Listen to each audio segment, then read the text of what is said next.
Hi, I'm Savio Fernandez from the Department of Journalism. So today we are going to take a class about, we are dealing with presentation skills. So presentation skills, when you hear the term presentation skills, it is utmost necessary that we all have to, in some way or the other, we would be presenting to our respective teachers, to our colleagues, and even in our working atmosphere. So presentation, be it in classrooms or at your workplaces, it is utmost necessary. So not only knowledge, we should not only have the knowledge about things, but there are certain other elements which we come across while we have to notice while we are presenting. So here today we are going to speak about soft skills for academic presentation. So like I said earlier, it is not just the knowledge. Of course, knowledge is necessary, but along with knowledge, we need certain other skills. That is not just the knowledge of the subject, but we need certain soft skills. So here in this class, we'll be talking about the soft skills for presentation. That is number one, body language. So our body language should speak out with great confidence. So your body language must communicate confidence. Do not be nervous. Keep your head and body posture stable. So when you are presenting in a crowd or in a classroom or anywhere in a public platform, you should maintain a proper body language. So the most important one is the body language, where you should speak without nervousness and be confident. Do not have a very loose limbs. You should always keep your body erect and present it to the public. You should look relaxed and composed as well. Second one is voice projection. Voice is another important factor that comes in soft skills. So your voice must travel to the person in the last row. So be sufficiently loud, but do not shout. So voice, when you are presenting in front of a crowd, your voice should be heard even at the last row. But that does not mean you shout it out. So your voice should be audible, speak naturally, and avoid too many pauses. So your tone should be very natural so that you can relate and communicate with your audience. Now, understanding the audience, that is another important factor, to understand your audience, because among the audience there would be a lot of different kinds of people from different cultural backgrounds, different ideologies. So you should know your people. So your audience might include people from different backgrounds as well. Be sensitive to the facts and do not make derogatory or politically charged references. So do not go and speak about certain topics which can hurt their feelings. So it can people with different ideologies and beliefs would be among your audience. Furthermore, knowing your audience helps you to organize your material better.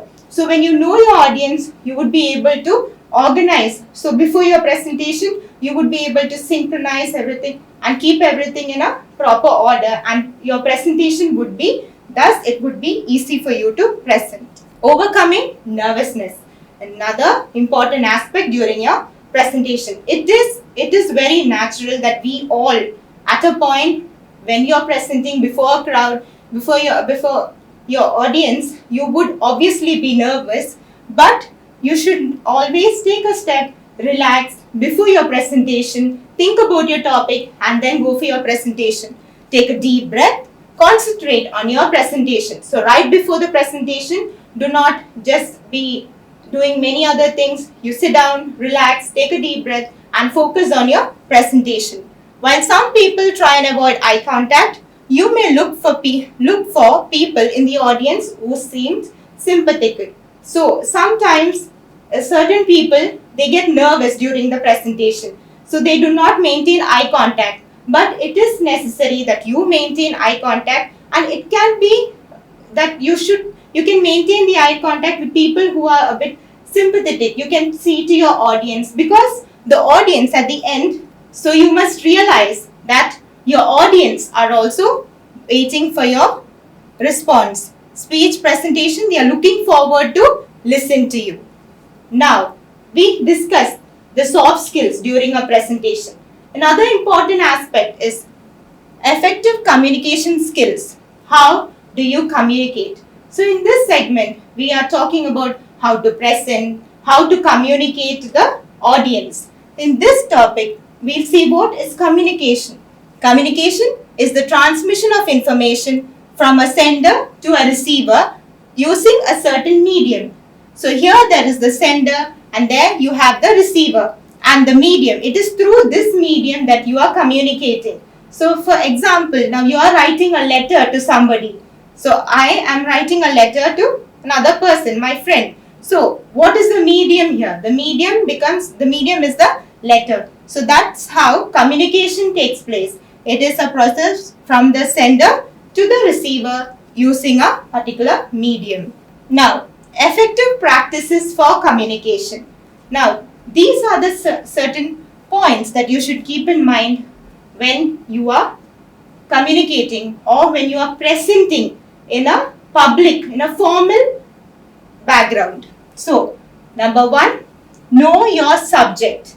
When you understand and know what you're speaking about, that in turn, in a way, increase your confidence also. So when I'm presenting to you all, when I'm taking a class, I know what my subject is. So that increases my confidence in such a way. So you have to have a knowledge of what you are saying, what is the subject that you are taking. So in such a way, you should know your subject very well, know the topic very well.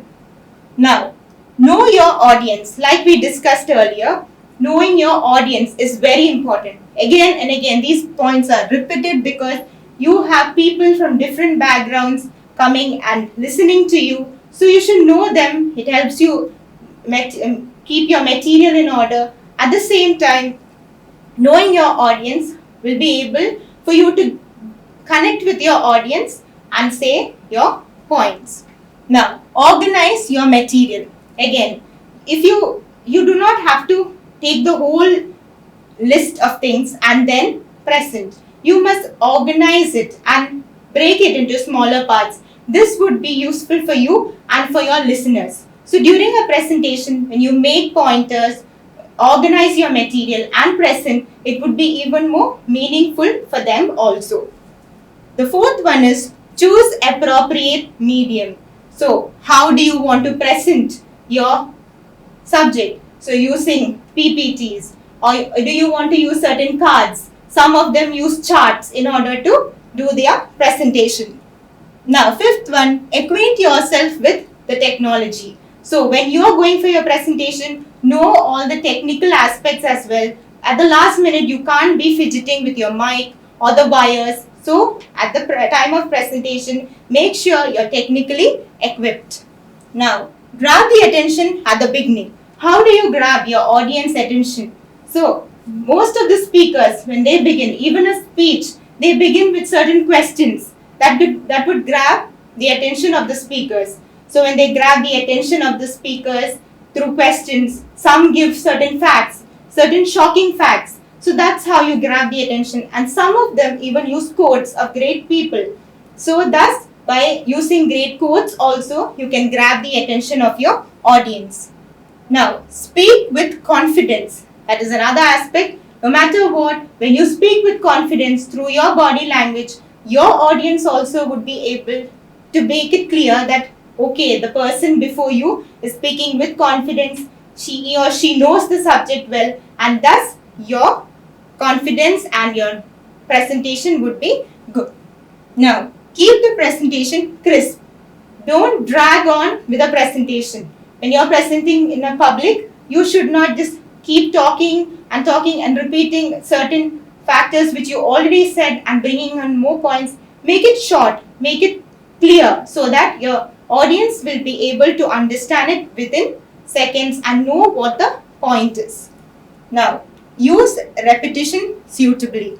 Now, when I say do not repeat too many things, that has a certain meaning. When you repeat the point again and again, it can be a bit dry, it can drag further on, but use repetition suitably, meaning you should use certain terms. Now you are advertising for a company. if you are repeating certain elements or points of that company again and again, it would attract the audience. Now, if you want to attract your customers for a company, if you repeat certain primary importance of some products, then again the customers would be increased. So in that term, this point, use repetition suitably, would be beneficial. Now at the end and final, summarize at the end. When you are presenting at the end, you should give an overall summary of it. That is a short explanation of what all you have said, so that your audience would be able to get all the points all together in a set. So by summarizing, it would be more clear for them, and your presentation also would be fruitful. So these are the points you should keep in mind for effective practices for communication in formal settings. So these are the 10 points. So this would be the end of this session. Thank you.